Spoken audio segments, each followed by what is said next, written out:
الحمد لله والصلاة والسلام على سيدنا محمد وعلى آله وأصحابه أجمعين.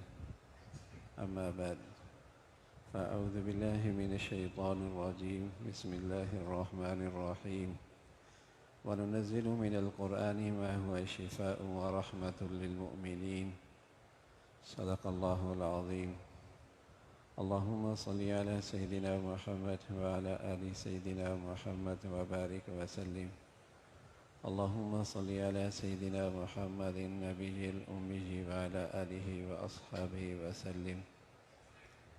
میرے معزز مسلمان بزرگوں، عزیز بھائیوں اور امت مسلمہ کی مقدس ماں اور بہنوں، پیارے رسول صلی اللہ علیہ وسلم نے بتلایا کہ ان هذه القلوب تصدع كما يصدع الحديد اذا اصابه الماء. ان دلوں پر بھی زنگ آ جایا کرتا ہے، جیسے لوہے سے پانی لگے تو لوہے پہ زنگ آیا کرتا ہے. پیارے رسول صلی اللہ علیہ وسلم نے فرمایا کہ ان دلوں پر بھی ان هذه القلوب تصدع، ان دلوں پہ زنگ آ جایا کرتا ہے. کما یصدع الحدید اذا اصابہ الماء، جیسے لوہے کے ساتھ پانی لگنے سے لوہے پہ زنگ آ جاتا. قیل یا رسول اللہ ما جلاؤها، یا رسول اللہ اس کا علاج، اس کا ازالہ کیسے ہوگا؟ تو پیارے رسول صلی اللہ علیہ وسلم نے فرمایا ذکر کثرت الموت و تلاوت القرآن.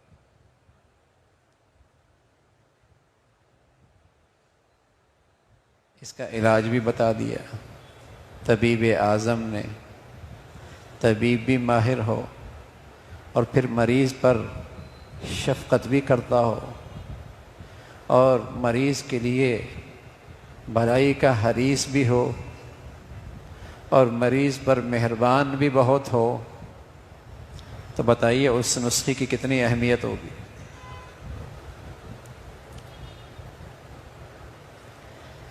طبیب اعظم ہے اور پھر حریص علیکم بالمؤمنین رؤوف الرحیم، وہ ایمان والوں کے لیے بھلائی کے بہت حریص، کہ یہ صحت مند رہیں، یہ کامیاب رہیں، انہیں فلاح ملے، یہ نجات پائیں. حریص بھی بہت ہیں، مہربان بھی بہت، اس امت پر شفیق بھی بہت. رحیم اللہ کی ذات ہے، لیکن اللہ کے نبی بھی رحیم ہے. رؤوف اللہ کی ذات ہے، یہ خوبی اللہ کے نبی کے اندر بھی ہے. رؤوف بھی ہیں، رحیم بھی ہیں. تو وہ بتا رہے کہ ان دلوں پہ زنگ لگتا ہے. کلا بل ران علی قلوبہم ما کانوا یکسبون، انسان کی بدعمالیاں اس سے دلوں پہ زنگ آ جایا کرتا ہے. جب گناہوں کی کثرت ہوتی ہے تو سیاہ نقطہ لگتے ہیں اور بڑھتے چلے جاتے ہیں، اور جب اس کی تہ بتہ ہو، وہ تہ اس کی بیٹھ جاتی ہے تو پھر بس اوقات خیر کی بات اثر نہیں کرتی، طبیعت نیکی کی طرف راغب نہیں ہوتی، برائی کو بہت جلدی قبول کرتی. زنگ آلود دل وَلِتَصْغَىٰ إِلَيْهِ أَفْئِدَةُ الَّذِينَ لَا يُؤْمِنُونَ بِالْآخِرَةِ، جن کے دلوں میں کجی آ جاتی ہے، گناہوں کی ظلمت بڑھ جاتی ہے، گناہوں کا زنگ آ جایا کرتا ہے، وہ بہت جلد فتنوں کو قبول کرتے ہیں، گمراہ نظریات قبول کرتے ہیں، برائی کی طرف ان کی رغبت زیادہ ہوتی ہے، نیکیوں سے ان کے دل اچاہٹ ہونے لگتے ہیں. نیکی کی بات قبول کرنا مشکل، برائی آسانی سے قبول ہوتی ہے. جب اس دل پہ زنگ لگتا ہے تو یہ دل فتنوں کے قبولیت کے لیے سازگار ہو جاتی ہے، آسانی سے فتنہ یہ قبول کرتے۔ آج جو بد سے بدتر نظریات کو قبول کرنے والے مل جاتے ہیں، اس لیے کہ معاشرے میں گناہ بہت ہے۔ جہاں ان کی پرورش اور تعلیم ہو رہی ہے وہاں اللہ کی نافرمانی بہت ہے۔ تو جب دل کی دنیا سازگار ہو گئی تو پھر کوئی بھی فتنہ یہ قبول کر سکتا ہے۔ پھر مسلمانوں کے اولادیں ملحد ہو جاتی، اللہ تعالیٰ کی ذات پر سوال اٹھاتی ہیں، اللہ تعالیٰ کے وجود پر سوال اٹھاتی ہیں، قرآن کی حقانیت پر سوال اٹھاتی ہیں، قرآن حدیث کی صحت پر سوال اٹھاتی ہیں۔ اولادیں مسلمانوں کی ہیں، پرورش ان کے ہاں مسلمانوں کی دسترخوان پہ ہوئی، لیکن جن ماحولوں میں ان کی زندگی کی اٹھان ہو رہی ہے وہاں گناہوں کی زندگی، جس سے ان کے دل کی دنیا بہت جلد آسانی سے فتنوں کو قبول کرتی۔ ورنہ مسلمانوں کی اولاد اور ہندو اور لا مذہب اور قرآن کی حقانیت پر اس کے دلوں میں سوالوں کا اٹھنا تصور نہیں تھا، لیکن فتنے ہیں قبول ہو رہے ہیں، اس لیے کہ اس دل میں گناہوں کی ظلمت بہت آئی۔ اس زنگ آلود دل نے بہت جلد ان فتنوں کی طرف وہ راغب ہو جاتا۔ کوئی تقوی اختیار کرے، پرہیزگار ہو، گناہوں کی ظلمت سے اپنے آپ کو محفوظ رکھے، قرآن کے نور سے اپنے دلوں کو منور کرے، سبحان اللہ، اسے قرآن کہتا ہے اسے برائی سے وحشت ہوتی ہے، اس دل کو گناہوں سے وحشت ہوتی ہے، بلکہ جیسے پاخانے اور گندگی سے گھن آتی ہے ایسے پاکیزہ دل کو ان گناہوں سے، ان فتنوں سے گھن آتی ہے، سبحان اللہ۔ کوئی آدمی گوبر کے ماحول میں رہے تو وہ اس بدبو سے مانوس ہو جاتا ہے، اسے بدبو محسوس نہیں ہوتی، اور کوئی خوشبودار ماحول میں رہے اور پھر اس ماحول میں جائے تو بتائیے نا، گھن آتی ہے نا، ناک پہ کپڑا رکھتا ہے، ہاتھ رکھتا ہے۔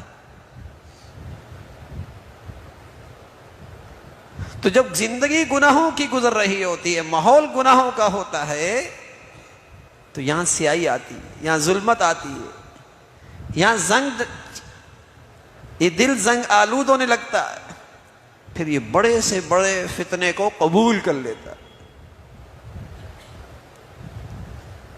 اور اس کے لیے ملحد ہونا، لا مذہب ہونا، فخر سے کہتا ہے میرا کوئی مذہب نہیں ہے، میں کسی مذہب کو قبول نہیں کرتا۔ مسلمانوں کی اولاد جو مردم شماری میں ان کے ماں باپ مسلمان لکھے ہوئی ہیں، ان کے گھروں میں یہ اولادیں پیدا ہوتی ہیں، کیوں؟ اس لیے کہ جہاں ان کی زندگی کی اٹھان ہے، جہاں ان کی پرورش ہو رہی ہے، جہاں انہیں تعلیم مل رہی ہے، جہاں اٹھنا بیٹھنا ہے، وہاں گناہوں کی ظلمت ہے، جس نے ان کے دلوں کو سیاہ کر رکھا ہے،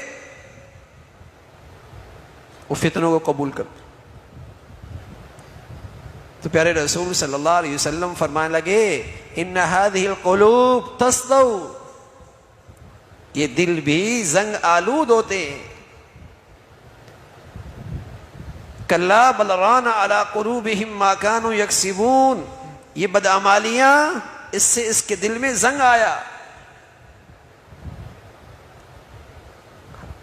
کہ یا رسول اللہ اس کا علاج، وَنُنَزِّلُ مِنَ الْقُرْآنِ مَا هُوَ شِفَاءٌ، سبحان اللہ، قرآن شفا ہے، علاج ہے، دوا ہے، صحت ملتی ہے، صحت ملتی ہے۔ قرآن باطنی شفا بھی ہے، باطنی شفا بھی ہے، دل کو صحت ملتی ہے، دل پر نور ہوتا ہے، روحانیت ترقی کرتی ہے، ایمان کو غذا ملتی ہے، جسمانی شفا بھی ہے۔ اگر یقین کے ساتھ قرآن کی آیات کی تلاوت کر کے دم کیا جائے، سورہ فاتحہ جس قدر یقین ہوگا اللہ تعالی شفا نصیب فرمائے۔ شفا ہے، یہ دوا ہے، اور صحت مند لوگوں کے لیے یہ قرآن غذا ہے، دوا بھی ہے، غذا بھی ہے۔ زندگی میں غفلت ہو ہی جایا کرتی ہے، کمی پیشی ہو ہی جایا کرتی ہے، لیکن مسلمانوں کی زندگی کا وظیفہ تھا تلاوت قرآن۔ سیاہی جمنے نہیں پاتی، دل سیاہ نہیں ہوتا تھا، زنگ نہیں آتا تھا، تلاوت کی برکت سے صحت ہو گئی۔ کچھ کوتاہی ہوئی، کچھ ظلمت آئی، تلاوت ہوئی، صاف ہو گیا۔ مسلمانوں میں تصور نہیں تھا کہ مسلمان کی زندگی ہو اور تلاوت نہ ہو، تصور نہیں تھا۔ اس لیے پیارے رسول صلی اللہ علیہ وسلم فرمایا کرتے تھے کہ جس کے دل میں قرآن کا کچھ بھی حصہ محفوظ نہیں، کالبیت الخرب، وہ تو اجڑا ہوا دل ہے، وہ تو اجڑے ہوئے گھر کی طرح ہے، وہ تو ویران گھر کی طرح ہے۔ جس کے دل میں قرآن کا کچھ بھی نور نہیں، وہ تو ویران گھر ہے۔ اور آپ جانتے ہیں ویران گھر میں خوف کے ڈیرے ہوتے ہیں، کیڑے مکوڑے ہوتے ہیں، بھوت ہوتے ہیں۔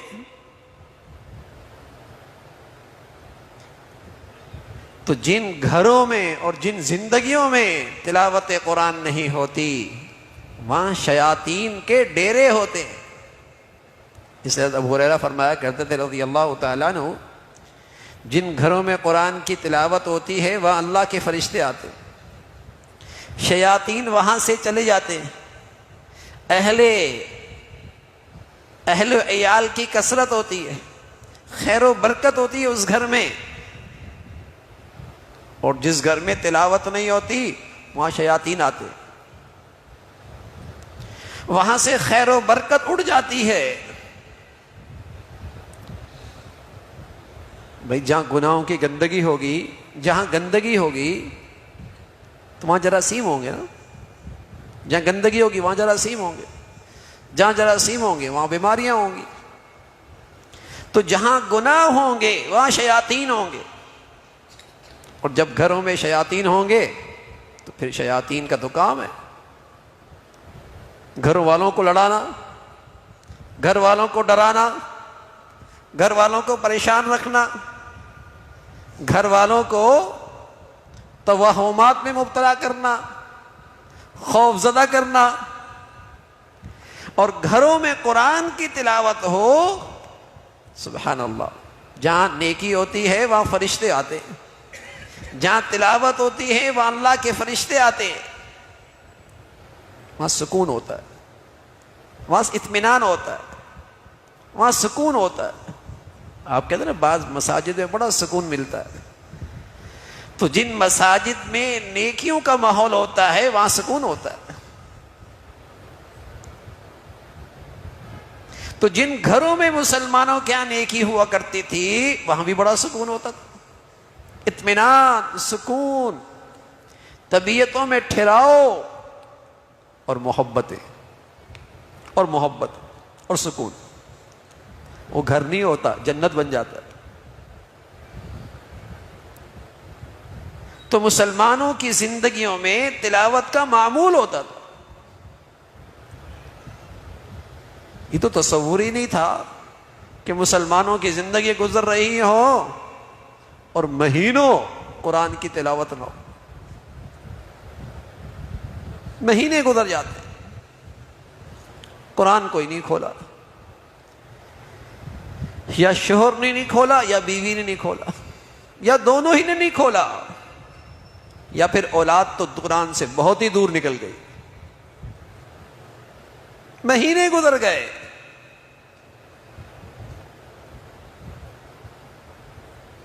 ناشتہ کرتا ہے، اگر نہ کرے تو باپ بھی سمجھاتا ہے بیٹے صحت کا خیال رکھو، کوئی طبیب مل جائے تو کہتے ہیں میاں صحت کے لیے ایکسرسائز بھی ضروری ہے، کسی کو صحت کی اور فکر ہو جائے تو میاں اپنا کوئی کھانے پینے کا اٹھنے بیٹھنے کا نظم بناؤ، کوئی بری بات نہیں، جسمانی صحت کا خیال رکھنا چاہیے، لیکن میرے عزیزو اس جسمانی صحت کا کیا فائدہ جس کا دل ہی مردہ ہو جائے، جس کا دل ہی مردہ ہو جائے، اس جسمانی صحت کا کیا فائدہ؟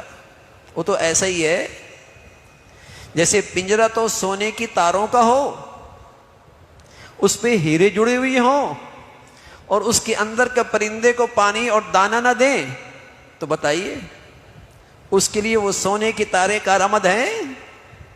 اس کے لیے وہ ہیرے جواہرات نافع ہیں؟ وہ تو تڑپے گا۔ اب چاہے آپ اس کو 5 کروڑ کی گاڑی میں رکھ دیں، محل نما گھر میں رکھ دیں، وہ پرندہ تو پھر بھی تڑپے گا۔ آپ اس جسم کے پنجرے کو ہیرے پہنا دیں، جواہرات پہنا دیں، قیمتی گاڑی کی سواری دے دیں، کروڑوں کا محل نما گھر دے دیں، لیکن یہ اندر کا انسان اگر مردہ رہے گا زندگی بے سکون ہی رہے گی، تڑپے گا، بڑی سواری میں بھی تڑپے گا، بڑے محل میں بھی تڑپے گا، جھونپڑی میں بھی تڑپے گا۔ تو جسمانی صحت کے ساتھ ساتھ اس اندر کے انسان کی بھی تو کوئی غذا ہے۔ اگر بیمار ہے تو دوا دو، پیارے نبی صلی اللہ علیہ وسلم فرمایا کہ دوا تلاوت، اپنا دنیا سے جانا، اس کا خیال رکھنا، اس کا دھیان رکھنا، اس کا استحضار رکھنا، اس کے تذکرے کرنا، یہ تمہیں اندر سے صحت مند بنائے گا، اس سے تم صحت مند رہو گے، ورنہ تو اندر مردہ پڑا ہوا۔ آپ اس جسم کے پنجرے کو بہت کھلا رہے ہیں، بہت پہنا رہے ہیں، لیکن زندگی تڑپ رہی ہے اندر سے، بے چینی سے، بے سکونی سے، نفرتوں سے، بہم آپس میں ایک دوسرے سے جھگڑوں سے تڑپ رہی ہے زندگی۔ تو مسلمانوں کی زندگیوں میں تلاوت کا اہتمام ہوتا تھا، کرنے والے تو بہت ہی تلاوت کا اہتمام کرتے تھے، 1 منزل 2 منزل 3 منزلیں 7 منزلیں قرآن میں، ہر ہفتے میں قرآن ختم ہو جایا کرتا، ہر ہفتے میں قرآن ختم ہو جائے گا۔ اور جو اس امت کے خواص تھے وہ تو 3 دنوں میں ختم کرتے تھے، اور 3 ختم کرتے تھے، ایک تلاوت میں، ایک نماز میں، ایک تہجد میں، 3 قرآن چل رہے ہوتے تھے۔ عام مسلمان بھی کثرت سے تلاوت کیا کرتا تھا۔ تو میرے عزیزو اتنا نہ صحیح، آغاز تو کر لینا چاہیے، ہم 1 پاؤ ہی پڑھ لیں، ہم تھوڑی تھوڑی دبا لینا شروع کریں، آہستہ آہستہ اس کو بڑھاتے رہیں، آدھا سپارہ ہو جائے، 1 سپارہ ہو جائے، مہینے میں قرآن ختم ہو جائے۔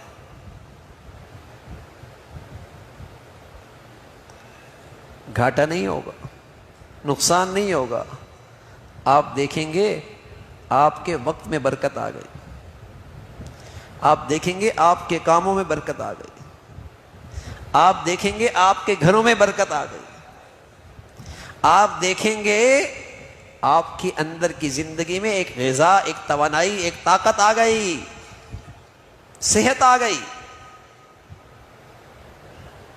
کوئی ایک ہفتہ ناشتہ نہ کرے، کھانا نہ کھائے، پتہ لگ جائے گا۔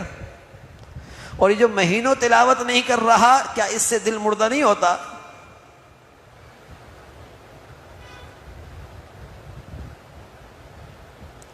کہ اندر کا انسان اس سے بیمار نہیں ہوتا، اس میں کمزوری نہیں آتی؟ تلاوت کا اہتمام، تلاوت کا اہتمام ہو۔ جن گھروں میں قرآن کی تلاوت کی کثرت ہوتی ہے اور ساتھ ساتھ ان گھروں میں گناہوں سے پرہیز ہوتی، تو ان گھروں میں اللہ کے فرشتوں کے ڈیرے ہوتے۔ ہاں، تلاوت کے ساتھ اگر گناہوں کی ظلمت اس گھر میں بڑھ گئی تو پھر اس کا اثر زیادہ ہوگا۔ ہمارے گھروں میں عام طور پہ کچھ نیکی ہو جاتی ہے لیکن گناہ بھی ہو جاتے ہیں، اور بس اوقات گناہ زیادہ ہو جاتے ہیں۔ تو اپنی آنکھوں کو بچانا، اپنی زبان کو برائی سے بچانا، اور لباس پوشاک کا خیال رکھنا تاکہ میرے گھر میں شیاطین کی غذا نہ ہو، شیاطین کی غذا نہ ہو۔ تلاوت کا اہتمام، کثرت سے قرآن کی تلاوت۔ تو اگر گھر کا ہر فرد اس کا اہتمام کرنے لگے گا تو یہ گھر آسمان والوں کے لیے ایسے چمکتے ہیں جیسے زمین والوں کے لیے آسمان کے ستارے، ایسے گھرانے آسمان والوں کے لیے ایسے چمکتے ہیں جیسے زمین والوں کے لیے آسمان کے ستارے چمکتے۔ قرآن کا نور ان گھروں میں۔ ایک صحابی رضی اللہ تعالیٰ تہجد میں تلاوت کر رہے، تنہائی، سکون کا ماحول، تلاوت کرتے کرتے مزہ آ رہا ہے، آواز بلند ہو گئی، نفل پڑھ رہے تھے تو قریب میں بچہ لیٹا ہوا تھا، سواری بھی بندھی ہوئی تھی۔ جب آواز بلند ہوئی تو سواری بدکنے لگی، آواز پست کر لی، سواری پرسکون ہو گئی۔ پھر آواز بلند ہو گئی، پھر سواری بدکنے لگی، پھر آواز پست کر۔ اسی طرح اپنی نماز مکمل کی، مکمل کرنے کے بعد آسمان کی طرف دیکھتے ہیں تو آسمان پر ایک چھتری نما چیز، اس میں قمقمے لگے ہوئے، ایسا لگ رہا ہے قمقمے ہیں، وہ آہستہ آہستہ آسمان کی طرف جا رہے۔ صبح پیارے رسول صلی اللہ علیہ وسلم کی خدمت میں حاضر ہوئے، فجر کی نماز میں اپنی بیتی سنائی، جو پیش آیا اس کا تذکرہ کیا کہ یا رسول اللہ، میں نماز پڑھ رہا تھا، آواز بلند ہوتی تھی، میری سواری بدکنے لگتی تھی، میں آہستہ پڑھتا تھا، وہ پرسکون ہو جاتی تھی، اس کیفیت میں نے نماز مکمل کی، آسمان پہ یہ منظر دیکھا۔ پیارے رسول صلی اللہ علیہ وسلم فرمانے لگے، کیا یہ اچھا ہوتا تم صبح تک یوں ہی تلاوت کرتے رہتے، مدینہ والے سر کی آنکھوں سے دیکھتے۔ ایمان کی آنکھوں سے تو مسلمانوں کا ایمان ہے، اللہ کے نبی نے کہہ دیا بس کافی ہے، صحابی نے بتا دیا بس کافی ہے کہ فرشتے آتے ہیں۔ فرمایا اگر یوں ہی تلاوت کرتے رہتے تو مدینہ والے سر کی آنکھوں سے دیکھتے کہ تیرے گھر میں اللہ کے فرشتے تیرا قرآن سننے آئے تھے۔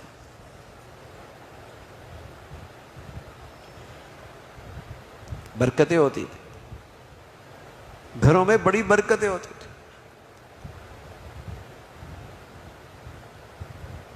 ہر آدمی تلاوت کیا کرتا تھا بھائی، مسلمان مرد ہو یا عورت، جوان یا بوڑھا، اس سے ان کی زندگیاں فتنوں سے محفوظ ہو جاتی۔ آج تو بڑے فتنے ہیں، اتنے فتنے ہیں، سوچ اور فکر میں اتنا فساد ہے، سوچ اور فکر میں اتنا فساد ہے کہ تمیز ہی ختم ہو گئی، صحیح کیا غلط کیا، اچھا کیا برا کیا، نیک کون بد کون، حق پہ کون باطل پہ کون، ختم ہو گئی۔ وہ بصیرت ہی نہیں رہی، وہ نور ہی نہ رہا،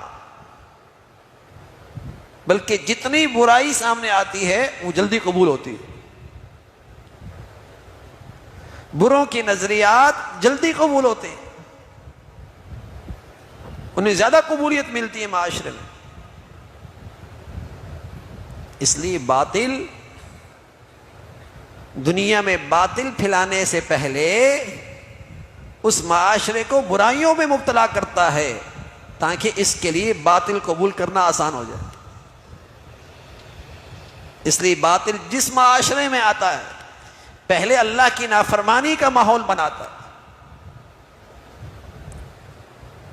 چاہے وہ تعلیمی ادارے ہوں، چاہے وہ معاشرہ اور سوسائٹی کی زندگی ہو، گناہوں کو فروغ دیتا ہے تاکہ باطل جب برے باطل نظریات لے کے آئے وہ آسانی سے قبول ہو جائے۔ نیکی کا نور ہو، تقوی کا نور ہو، وہاں تو باطل سے نفرت ہوتی ہے، وہاں تو باطل کی نظریات سے گھن آتی ہے۔ تو میرے عزیزو، فتنوں کا دور ہے، دل کی دنیا گناہوں کی سیاہی سے محفوظ رہے، اس کا زنگ نہ رہے، اس کے لیے تلاوت قرآن، اس کا اہتمام کثرت سے ہو، ہم معمول بنائیں، ہمارے گھر کا ہر فرد روزانہ تلاوت کا اہتمام کرے۔ سب سے بڑا ذکر ہے، سب سے بڑا وظیفہ ہے، کلام اللہ ہے، یہ الفاظ اللہ تعالیٰ کے اندر سے نکلے ہیں، محبوب خدا کا کلام ہے، یہ محبوب خدا کا بھی ہے اور احکم الحاکمین کا بھی ہے۔ اس کلام میں ہیبت بھی ہے، حاکموں کا حاکم، اس کا کلام پیغام ہے، اس میں ہیبت بھی ہے، اور یہ محبوب خدا، مقصود خدا، اس کا کلام بھی ہے، اس میں محبت کی چاشنی بھی ہے، اس کا بھی مزہ ہے۔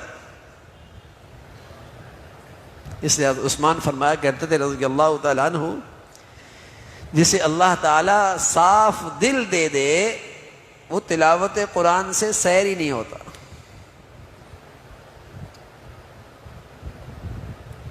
وہ سیر ہی نہیں ہوتا۔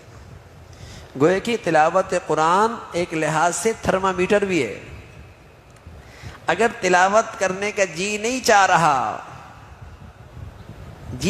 رہا تو سمجھو دل خراب ہے، بطور دوا کے استعمال کرو، اور ایک وقت آئے گا جب دل میں صحت آ جائے گی، پھر تلاوت کی چاہت ہوگی، تو پھر تلاوت یہ آپ کے لیے غذا بن جائے گی۔ معدہ خراب ہو، بھوک نہیں لگتی، روح خراب ہو، تلاوت کی بھوک نہیں لگتی، معدہ خراب ہو، کھانے کی چاہت نہیں رہتی، دل خراب ہو، نیکی کی چاہت نہیں رہتی، نیکی کی چاہت نہیں رہتی، اور اگر کر بھی رہا ہے کاموں کسالہ، بددلی سے، کاہلی سے، ریاکاری سے، چاہت نہیں ہے، تو دوا کے طور پہ استعمال کیجئے۔ اور جب قرآن کی تلاوت بطور دوا ہوگی، جی نہیں چاہ رہا، بھائی دوائی کھانے کا دل کرتا ہے، کھاتے ہیں نا، انجیکشن لگانے کا دل کرتا ہے، لگواتے ہیں نا، آپریشن کرنے کا دل کرتا ہے، کرواتے ہیں نا، تو جی نہیں بھی چاہ رہا پھر بھی تلاوت کیجئے، اور جب یہ صحت مند ہو جائے گا پھر تلاوت آپ کی غذا بن جائے گی، پھر مزہ آئے گا، پھر لطف لیں گے آپ۔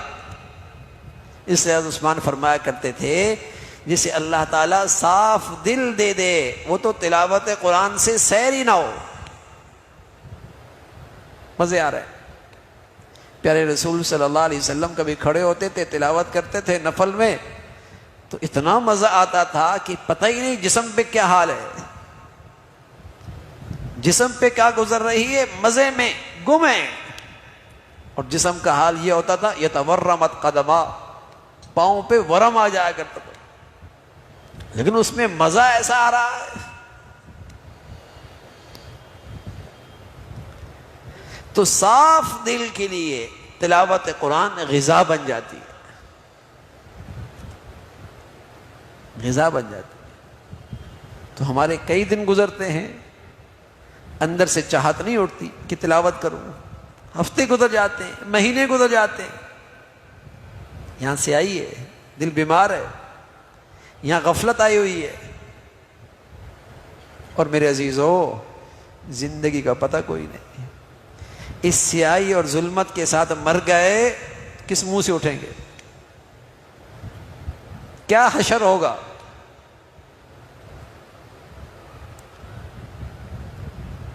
تو اپنی زندگیوں میں ہم تلاوت قرآن کو اپنا وظیفہ بنائیں. سب سے بڑھیا وقت فجر سے پہلے، نہیں اٹھنا ہو رہا فجر کے بعد تلاوت. دن کا آغاز اللہ کے کلام سے، پھر دیکھیے کیا تازگی ملتی ہے. اور اگر کسی وجہ سے نہ کر پائے تو رات سونے سے پہلے پہلے اپنی تلاوت کا وظیفہ پورا کر لو. پاؤں سے شروع کریں، آدھا پارہ کریں، اللہ کرے پھر 1 سپارہ ہو جائے. کتنی دیر لگتی؟ مشکل سے آدھا گھنٹہ ناظرہ پڑھنے والے کے لیے. بے شک اسے 2 حصوں میں تقسیم کر دیں، آدھا فجر، آدھا رات کو سونے سے پہلے. لیکن آپ اپنے اندر ایک زندگی محسوس کریں گے، آپ اپنے اندر ایک تازگی محسوس کریں گے. سچے نبی نے سچ فرمایا ہے، یہ دل بھی زنگ آلود ہو جاتے ہیں، یہ دل بھی زنگ آلود ہو جاتے ہیں. نیکی کی رغبت نہیں رہتی، تلاوت کا ذوق نہیں رہتا، چاہت باقی نہیں رہتی، زنگ آلود ہے. علاج کیجیے تو تلاوت کا اہتمام ہو، تلاوت کا اہتمام. اور اس تلاوت کے ساتھ ساتھ اب تو بزرگان دین کی، علماء، حضرات علماء کی تفاسیر بھی آ گئی، آسان آ گئی، ترجمے بھی آسان آ گئے. تھوڑا تھوڑا قرآن کے پیغام سے بھی مناسبت ہو، ترجمہ دیکھ لیا، تھوڑی سی تفسیر دیکھ لی، لیکن تلاوت کا وہ معمول میں کمی نہ آئے. اور کچھ بات سمجھ میں نہ آئے تو اہل علم سے پوچھ لیں.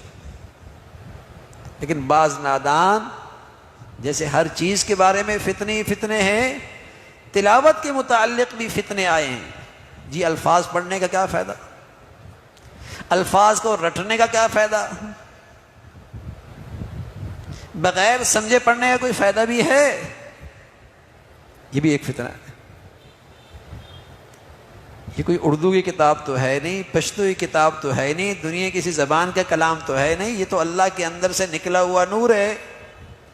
پیارے رسول صلی اللہ علیہ وسلم نے جب اس تلاوت کی فضیلت بتائی تو فرمایا الف لام میم، جس کا کوئی ترجمہ نہیں جانتا، جس کا کوئی ترجمہ نہیں جانتا. اور فرمایا ان الفاظ کے پڑھنے والے کو بھی الف پر الگ نیکی، لام پر الگ نیکی، میم پر الگ نیکی. جس کا ترجمہ بھی کوئی نہیں. تو تلاوت کا بھی اہتمام ہو، اور ساتھ ساتھ اگر ترجمہ ہو جائے، تفسیر ہو جائے، بہت اچھی بات. لیکن یہ بڑی محرومی ہے کہ انگریزی میں ترجمہ پڑھ رہا، اردو میں ترجمہ پڑھ رہا، اور قرآن کے الفاظ اسے نہیں پڑھنا آتا، قرآن کے الفاظ نہیں پڑھنا آتا، قرآن کے الفاظ کے نور سے محروم ہے.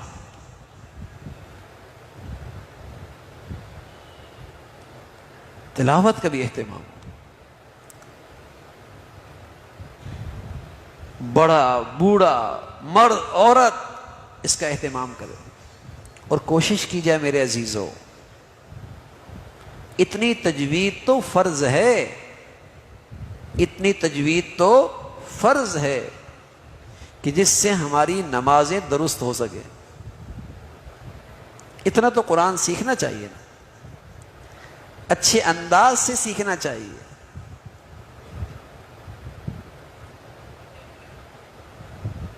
تو قرآن کو سیکھنا بھی چاہیے، اس کے الفاظ بھی صحیح کرنے چاہیے، اور اس کو ادب اور احترام کے ساتھ اس کی تلاوت بھی کرنی چاہیے.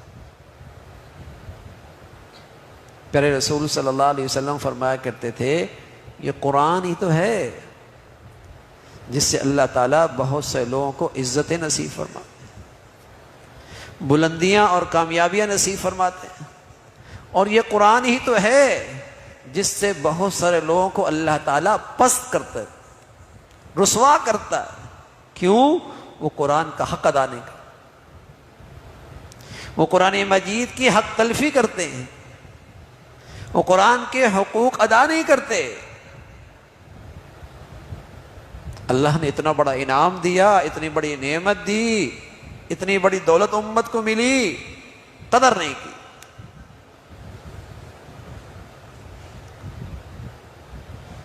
تو میرے عزیزو، ہماری زندگیوں کا معمول بنے کہ ہمارے گھروں میں بھی اور ہمارے مرد عورت بھی تلاوت کا اہتمام کرنے والے، اور بڑھیا تلاوت، بڑھیا تلاوت، اچھی تجوید کا اہتمام ہو. عام طور پہ لوگ تلاوت کرتے ہیں وہ دل میں پڑھ رہے ہوتے.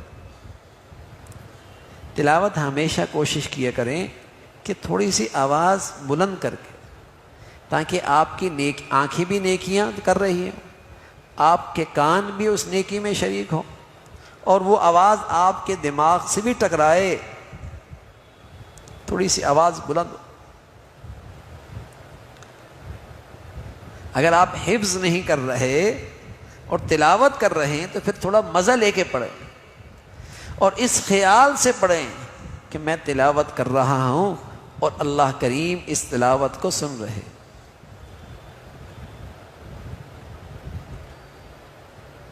اس دھیان اور ادب کے ساتھ کہ میں اللہ تعالی سے بات کر رہا ہوں، کلام کر رہا ہوں، اس اہتمام کے ساتھ تلاوت ہو. تو جتنا اس میں ادب ہوگا، جس میں اتنا اس میں خشوع ہوگا، جتنا اس میں یکسوئی ہوگی، آپ کو اس تلاوت کا نور نصیب ہو، اس کا نور نصیب ہو. بے شک آپ زیادہ تلاوت نہ کریں، 2 سپارے 3 سپارے، 1 سپارہ بھی نہیں کر پا رہا، 1 پاؤ کر پا رہا ہے، لیکن کوشش کیجئے مسلسل کریں، اس میں ناغہ نہ کریں. ناغہ کی اپنی نحوست ہے اور استقامت کی اپنی برکتیں ہیں. ناغہ نہ کیجئے، تلاوت کا معمول بنائیے اتنا جو آپ مسلسل کر سکیں. دیکھو ایک ایک قطرہ بھی چٹان پہ گرے تو نشان پڑ جائے گا نا، اور آپ پورا ٹینکر گرا دیں اس چٹان پر، لیکن ایک ہی بار نشان تو نہیں پڑے. تو تلاوت ہوئی تو تھوڑی، لیکن مسلسل ہوئی، آپ کے دل میں نور کا نشان آئے گا، آپ کا دل منور ہونے لگے گا. تو تلاوت قرآن خشوع کے ساتھ ہو، قدر آواز کی بلندی کے ساتھ ہو. ہاں کسی کو تکلیف نہ ہو، میری آواز سے کسی کو تکلیف نہ ہو، کسی کی نیکی میں حرج نہ آئے، اس کا خیال رکھا جائے. اور کوشش فرمائیں کہ اچھے الفاظ کے ساتھ، اچھی تجوید کے ساتھ ہماری تلاوت ہو، اس کا اہتمام. تو قرآن کا اپنا ایک نور ہے. حضرت مفتی شفیع صاحب رحمۃ اللہ علیہ فرمایا کرتے تھے اللہ تعالیٰ نے انسانوں کی تربیت کا اور اصلاح کا اور نیکی کے لحاظ سے صحت کا ایک نسخہ تجویز کیا، ایک نسخہ تجویز کیا. اور یہ نسخہ اللہ کریم نے تجویز کیا ہے، تربیت کا، اصلاح کا ایک نسخہ تجویز کیا ہے، اور فرمایا کرتے تھے کہ اس نسخے کے 2 اجزاء ہیں، اور یہ نسخہ عالمی ہے، مشرق مغرب شمال جنوب ہر قسم کے انسانوں کے لیے ہے، مرد عورت کے لیے ہے، امیر غریب کے لیے ہے، پڑھے لکھے کم پڑھے لکھے لوگوں کے لیے ہے، یہ نسخہ بھی عالمی ہے۔ اور پھر فرمایا کرتے تھے اس نسخے کے 2 اجزاء ہیں، ایک ہے اتل ما اوحی الیک من الکتاب، اور دوسرا ہے واقم الصلاۃ، تلاوت بڑھیا نماز بڑھیا، سبحان اللہ، تلاوت بڑھیا نماز بڑھیا، یہ اصلاح اور تربیت کا نسخہ اکسیر ہے۔ اس لیے مسلمانوں میں بچے جب زبان کھولتے تھے بچپن ہی میں انہیں قرآن سکھایا جاتا تھا، اور پیارے نبی صلی اللہ علیہ وسلم نے بتایا کہ جب اس کی عمر 7 سال کی ہو تو اسے نمازی بنا دو، 10 سال کی عمر میں کوتاہی کرنے پر سرزنش کرو۔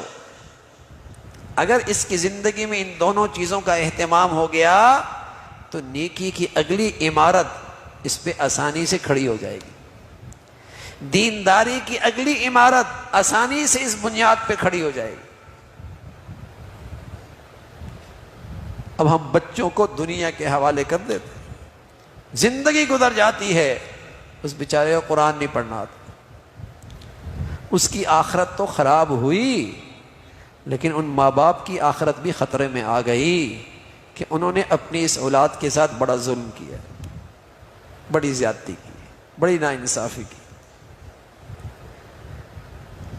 کہ انہیں قرآن کی تعلیمات سے دور رکھا، بڑی زیادتی کی۔ حالانکہ انسان بنانے کا اچھا انسان بنانے کا، اصلاح اور تربیت کا یہ نسخہ اللہ تعالیٰ نے تجویز کیا، نماز تلاوت، نماز تلاوت۔ اگر یہ ہماری اولادیں روزانہ تلاوت کرنے والی ہوں، اب ماں باپ پریشان ہوتے ہیں، بچے کا غصہ کنٹرول بھی نہیں آتا، بہت جلدی ہائپر ہو جاتا ہے، سنتا ہی نہیں ہے، تو بھائی ہم نے کہاں سنی ان کی تربیت میں اللہ کی؟ ہم نے بھی تو ان کی تربیت میں اللہ تعالیٰ کی نہیں سنی بھائی، تو آج وہ کیوں سنے؟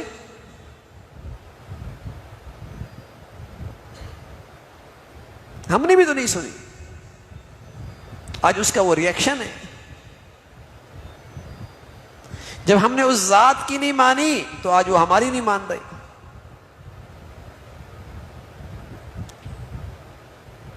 اہتمام تھا مسلمانوں کے گھرانوں میں اپنے بچوں کی زبانوں پہ سب سے پہلے قرآن جاری کر ہو جائے۔ حضرت مولانا یحییٰ کاندھلی رحمۃ اللہ علیہ، مولانا زکریا رحمۃ اللہ علیہ کے والد ہیں، بڑے شیخ الحدیث ہیں، تو شیخ رحمۃ اللہ علیہ مولانا زکریا رحمۃ اللہ علیہ فرمانے لگے کہ مجھے میری دادی نے بتایا کہ جب تمہارے ابا بولنا انہوں نے شروع کیا تھا، بولنا، تو انہیں قرآن اتنا یاد تھا کہ جس کی مقدار 1 پاؤ کی بنتی۔ جب بولنا شروع کیا تو انہیں مختلف آیات اتنی یاد تھیں جس کی مقدار 1 پاؤ کی بنتی۔ آپ بولتے ہیں یہ کیسے ہوگا؟ اس کا آپ اندازہ یوں لگائیں کہ آپ اپنے بچے کے سامنے میمنی نہ بولیں، اردو بولے، تو بتائیں بچہ کون سی زبان بولے گا؟ اردو بولے گا۔ آپ اپنے بچے کو صرف عربی سنائیں، اگرچہ آپ پشتو، تو بچہ جب زبان کھولے گا تو عربی بولے گا۔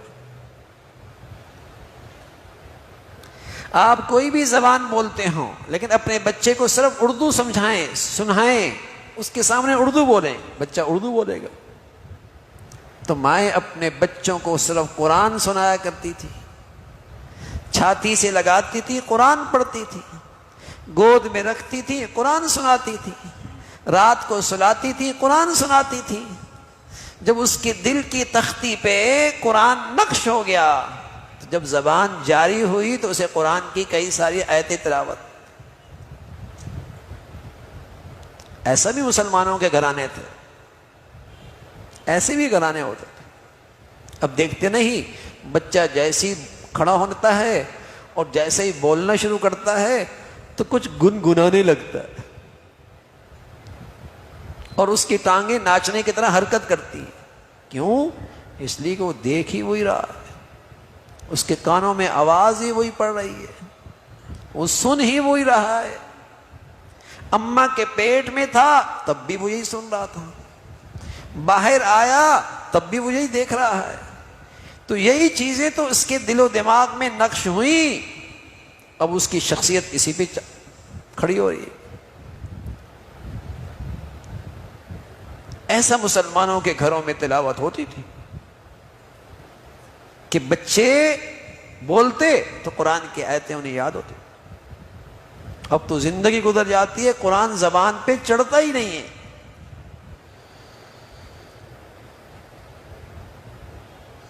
تو میرے عزیزو، اس فتنے کے دور میں تلاوت قرآن فتنوں سے حفاظت کا مؤثر ذریعہ ہے، اس لیے کہ اس سے دل صاف رہتے ہیں۔ جب دل صاف رہیں گے تو آپ کے دل برائیوں سے خود بخود گھن کھانے لگیں گے، آپ کا دل برائیوں سے، فتنوں سے نفرت کرنے لگیں گے۔ جو بھی فتنوں کا شکار ہوگا آپ دیکھیں گے اس کی زندگی میں تلاوت نہیں ہوگی۔ بر صغیر میں ایک تاریخ لکھی ہے، ایک زمانے میں اس بر صغیر میں جب ہندوستان پاکستان ایک تھا تو ہندو کا فتنہ کھڑا ہوا، سامراج، بڑا فتنہ، مسلمانوں کی ایک بڑی تعداد ہندو ہونے لگی۔ تو لکھا کہ جن گھروں میں مسلمانوں کے یہاں تلاوت ہوتی تھی، آریہ سماج کا فتنہ تھا، بستیوں کے بستیاں ہندو ہو گئی۔ جن مسلمانوں کے گھروں میں قرآن کی تلاوت ہوتی تھی وہ اس فتنے سے محفوظ رہے، ان کے گھروں میں فتنے نہیں آتے۔ اور آج بھی فتنے بارش کی قطروں کی طرح ہیں، بارش کی قطروں کی طرح، کیونکہ آج فتنے بیل گاڑیوں پہ نہیں آ رہے، گاڑیوں پہ اور ریل گاڑیوں پہ نہیں آ رہے، بلکہ جہاز اور راکٹ پہ بھی نہیں آ رہے۔ آج کے فتنے بجلی کی سواری پہ سوار ہو کے آ رہے، روشنی پہ سفر کر کے آ رہے، اتنے تیز رفتاری کے ساتھ فتنے ہیں، اور ہر گھر میں ان کا وجود ہے۔ ہم تو بہت آسانی سے اپنے بچوں کو بس اوقات ان چیزوں کے حوالے کر دیتے ہیں، لیکن وہ ایک زندگی سیکھ رہے ہوتے ہیں، وہ نظریات لے رہے ہوتے ہیں، ان کی ایک فکر بن رہی ہوتی ہے، اور ہوش تب آتا ہے جب وہ اسلامی زندگی کے مقابلے پہ کھڑے ہوتے ہیں، جب وہ اسلامی عقائد کے مقابلے پہ کھڑے ہو جاتے ہیں، جب وہ اسلام کے شاعر کے مقابلے پہ کھڑے ہوتے ہیں۔ یہ کہاں سے سیکھا؟ ارے میاں، جس چیزوں کے حوالے کیا تھا انہی سے سیکھا۔ تو میرے عزیزو، ان گھروں کو اور زندگیوں کو تلاوت کے نور سے آراستہ کیجئے تاکہ فتنوں سے حفاظت ہو، تاکہ فتنوں سے حفاظت معمول بنا لے، کچھ بھی ہو جائے تلاوت میں ناغہ نہیں ہو، تلاوت میں ناغہ نہیں، اور آہستہ آہستہ تلاوت کی مقدار بڑھائیں، تلاوت کا معیار بڑھائیں، اس کا معیار بھی بڑھائیں، مقدار بھی بڑھائیں، پھر ہم دیکھیں گے اس کی برکتیں اپنی زندگیوں میں بھی، اپنے گھروں کے اندر بھی۔ مدینہ منورہ میں کچے سے گھر ہوا کرتے تھے، ٹاٹ کے پردے ہوا کرتے تھے، کھجور کے تنوں سے بنے چھت ہوا کرتے تھے، لیکن کیا تھا ان کچے گھروں میں، ٹوٹے پھوٹے سامان میں قرآن کی زندگی تھی۔ وہ گھر کیا تھے؟ جنت ہوتی تھی۔ ہر ایک کے لیے دلوں میں خلوص، محبت، شفقت، بیٹا ہے تو باپ کا احترام، باپ ہے تو بیٹے کے لیے شفقت، بیوی ہے تو شوہر کی قدر، شوہر ہے تو بیوی کا احترام، بہن بھائی ہیں تو محبت۔ قرآن جو تھا اور آج سب چیزیں ہیں، قرآن نہیں ہے نا زندگیوں میں، نہ تلاوت رہی نہ زندگیوں میں رہی، تو کیا حال ہے بھائی، کیا حال ہو گیا؟ ایسا لگتا ہے نفسا نفسی، کوئی کسی کا نہیں۔ تو میرے عزیزو، اللہ تعالیٰ نے اس قرآن کی شکل میں اس امت پر بڑا انعام، بڑا احسان فرمایا ہے، بڑی دولت ہے۔ اس میں اللہ نے شفا بھی رکھی ہے، صحت بھی رکھی ہے، یہ اللہ کی بڑی رحمت بھی ہے۔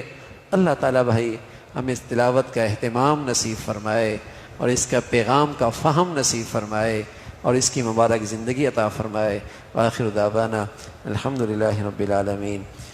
اللہم لک الحمد کلو ولک الشکر کلو، اللہم لک الحمد کلو ولک الشکر کلو، سبحان اللہ وبحمدہ، سبحان اللہ العظیم، عدد خلقہ وزنۃ عرشہ ورضا نفسہ ومداد کلماتہ، اللہم لا نحصی ثناء علیک انت کما اثنیت علی نفسک، اللہم اعنا علی ذکرک وشکرک وحسن عبادتک۔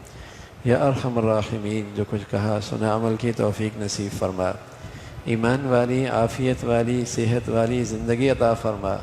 اے مولا کریم ہمیں تلاوت قرآن کا معمول نصیب فرما، ہمارے بچے بچیوں کو توفیق نصیب فرما، ہمیں اپنے گھروں میں قرآن کی تلاوت کی زندگی عطا فرما۔ یا ارحم الراحمین، قرآن کے جو حقوق ہیں ادا کرنے کی توفیق نصیب فرما۔ آج تک جو کوتاہی ہوئی، تلاوت میں غفلت ہوئی، اس کے احکامات سے لاپرواہی ہوئی، اے اللہ ان گناہوں کو معاف فرما۔